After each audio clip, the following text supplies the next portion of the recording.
Right now, the international airport in Dubai is on fire. Iran is suddenly testing a new super missile. And at the same time, Donald Trump is threatening NATO over the Iran war. What we are seeing now shows one thing very clearly. This war is not going the way Donald Trump expected. And you can see that especially in one statement he made yesterday in front of cameras. The Iran war is now entering its third week, which is dramatic considering that Trump originally claimed this war would last only 3 to 4 days. And how desperate the situation has become is visible in his latest statements about NATO. But we'll get to that in a moment. First, let's look at the attack on Dubai airport because that was a major incident. Reports say that a fuel storage facility near Terminal 3 at Dubai International Airport caught fire after a drone strike. Flights were temporarily suspended, and passengers were told not to come to the airport until further notice. While Western media are questioning how Iran could attack a civilian location like an airport, another report claims that the strike was actually a response to a US attack on Tehran's Mehrabad airport just 1 hour earlier. According to those reports, US fighter jets had approached Tehran from the direction of Dubai. If that is accurate, then the situation becomes more complex. Because if the UAE is supporting US operations, then it risks becoming a direct target in the conflict. Of course, the real tragedy is that civilians are the ones suffering the consequences. But that's not the only escalation. Iran has now reportedly used a new type of missile for the first time. According to reports, Iran launched the Sejil missile, a solid-fuel ballistic missile. This type of missile has several important advantages. It can be launched very quickly. It is harder to detect and intercept.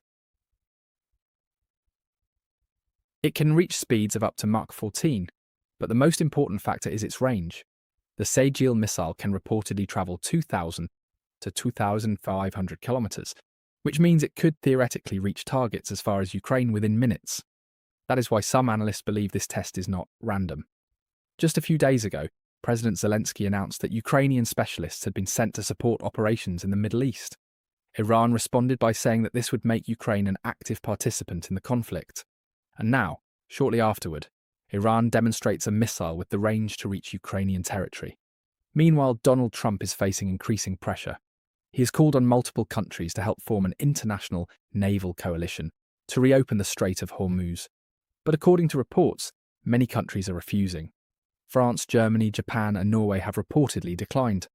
Others, like the UK and South Korea, are hesitant. Even some Gulf states are avoiding direct involvement. As a result, Trump is now openly criticizing NATO allies. According to reports, he warned that NATO could face a very dark future if member states do not support the US in securing the Strait of Hormuz.